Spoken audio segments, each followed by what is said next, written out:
Masalahnya nggak tahu, jangan sok tahu, bukan backgroundnya juga gitu kan ngomongin hal itu. Dan yang gue lihat nih kayak Prof Edi ini sebenarnya kayak udah malu loh guys, udah kayak terlanjur basah gitu. Jadi beliau itu sedang mempertahankan kekuasaannya, sedang mempertahankan nama gitu.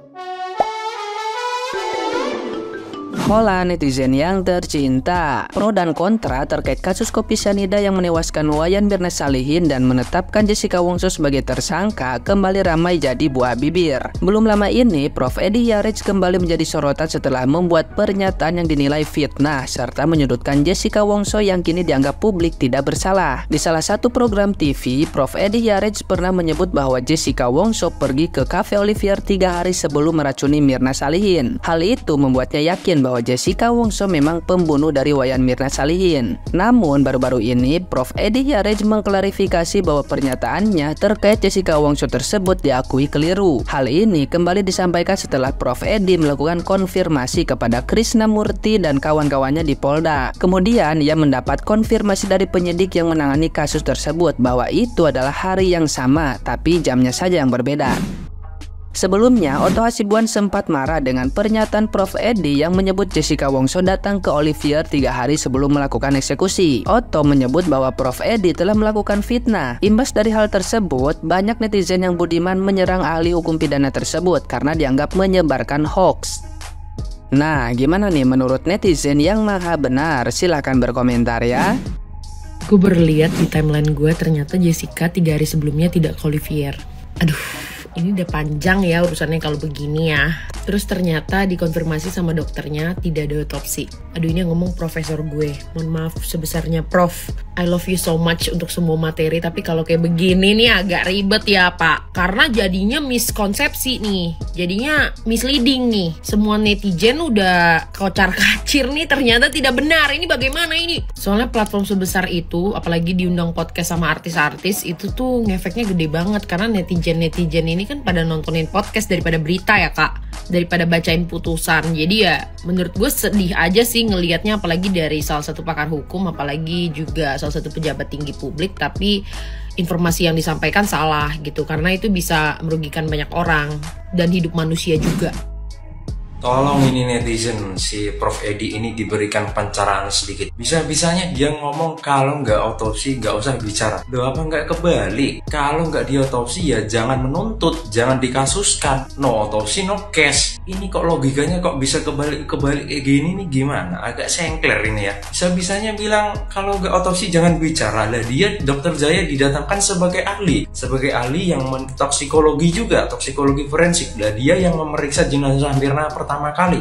Wajar kalau dia dihadirkan, ditanyai kesaksiannya. Apakah dia kan juga pakar racun, dia juga bisa tahu kandungan cyanida, peneliti cyanida, makanya wajar dihadirkan. Justru yang aneh itu kenapa dari pihak jaksa nggak menghadirkan dia, malah yang dihadirkan Dokter Slamet yang ketika meriksanya udah 3 hari setelah mati. Apa nggak logis itu? Seharusnya kan yang memeriksa pertama kali yang didatangkan, kenapa malah yang pertama nggak didatangkan, yang sudah 3 hari didatangkan? Ini kan konyol. Ini logika koslek kayak gini nih gimana? Ini sekelas Prof kok logikanya koslek kayak gini? Kalau nggak ada otopsi jangan bicara. Dan kamu sendiri bicara keluar-keluar malah menuduh seseorang, itu kan sangat mengerikan ya. Bisa-bisanya bilang begitu ya. 5 hoax dan fitnah yang disampaikan Prof E selama wawancara dan podcast pada kasus Jessica Mirna. Nomor 5 bikin netizen geram. Yang pertama udah pasti dilakukan otopsi pada Mirna. Ini tuh udah basi banget sebenarnya, dan udah diungkap di pengadilan bahwasannya Mirna itu nggak pernah diotopsi guys. Nggak ada tuh yang namanya otopsi parsial. Gue yakin kalian juga udah berulang kali mendengarkan bahwa Mirna itu nggak pernah diotopsi di FYP TikTok kalian. Yang ada cuman pengambilan sampel. Yang kedua, Jessica tidak pernah tes lie detector. Padahal di persidangan udah jelas banget dibilang bahwa Jessica itu lolos tes lie detector. Buat kalian yang nggak tahu, singkatnya tes lie detector itu untuk menyelidiki penipuan pada seseorang.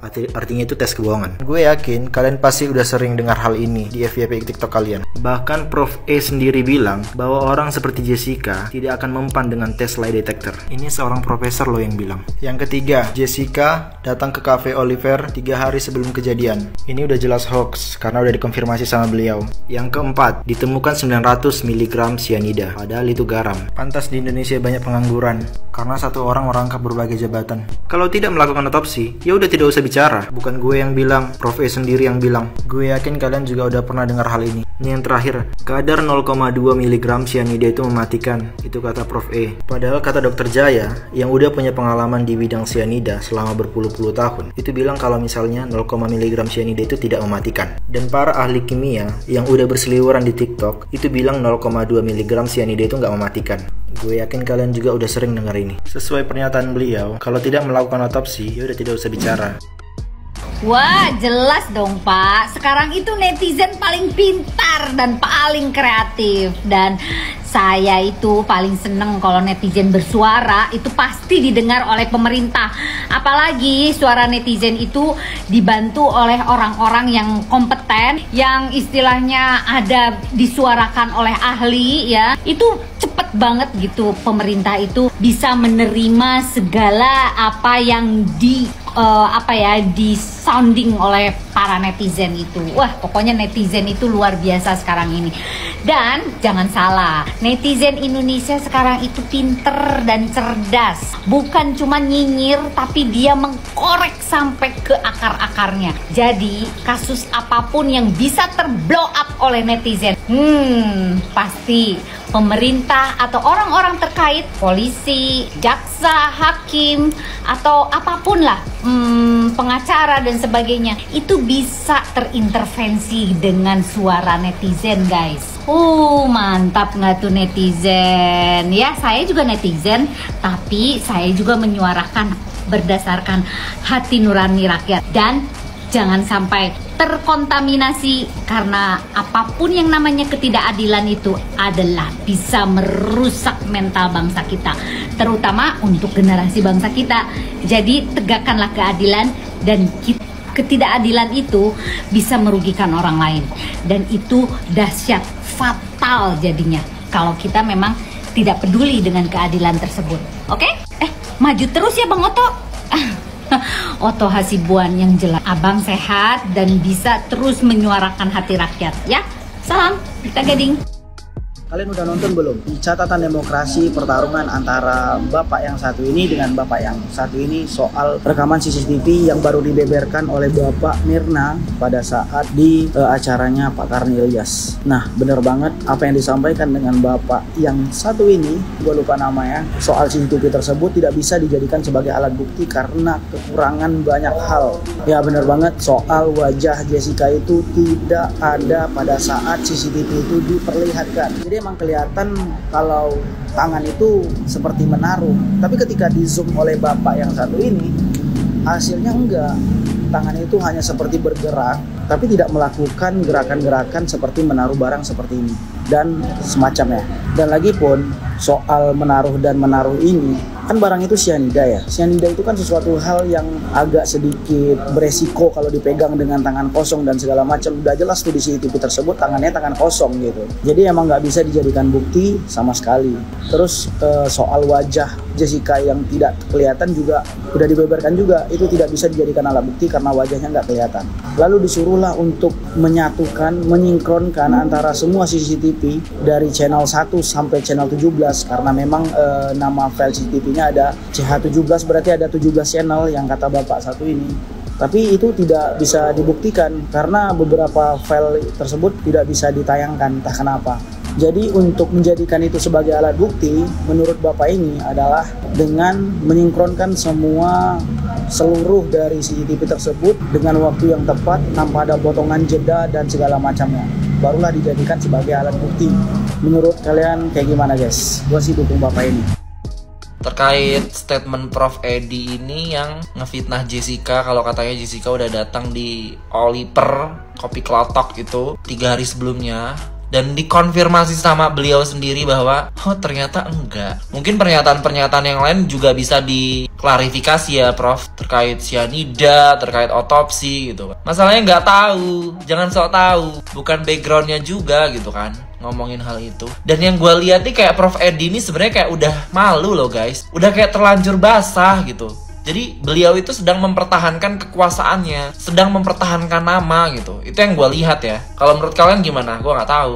Dan sebenarnya nih gue nih siapa sih kak gitu kan? Gue nih bukan siapa-siapa netizen. Gue cuma WNI biasa yang kebetulan lagi kuliah di Australia gitu. Itu aja. Sebenarnya gue nggak ada koneksi ke pemerintah. Gue nggak punya channel, nggak punya kabel untuk angkat dong kasusnya Jessica. Gak ada kak. It's because of you guys. Lu pade bikin kasus ini jadi makin kebongkar. Bagus. Sebenarnya gue tuh cuman orang yang kebetulan ekspresif di sosial media dan agak vokal gitu. Jadi intinya gue tumbal.